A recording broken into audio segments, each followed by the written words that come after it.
Alors pour VFOR, on a plusieurs formes d'écriture de la boucle. On peut la faire simple, comme on l'a vu précédemment. On peut la complexifier un peu.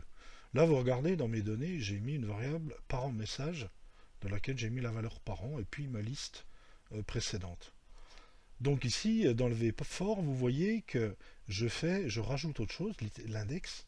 Alors faites attention, il faut toujours mettre l'item, c'est-à-dire le représentant de chacun des éléments en premier, avec une parenthèse ouvrante fermant, virgule, l'index en deuxième, si on veut compter la position de l'élément dans la boucle. Puis in item pour le tableau ici.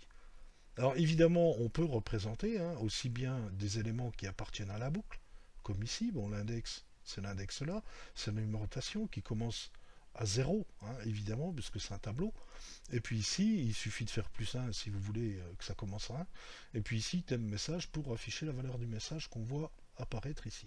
Et puis vous voyez que malgré que je sois dans la boucle, je peux très bien afficher une autre donnée qui n'appartient pas au tableau. Donc ça, c'est pas un problème. Alors ça, c'est utile à quoi? Par exemple, si à un moment donné, je mets, si je reprends l'exemple des Gaulois, le 0412, je vais mettre un type Gaulois. Ici, j'ai ma liste de Gaulois de tout à l'heure. Et puis ici, je vais reprendre le même exemple. Je vais parcourir la liste de Gaulois, ici, d'accord?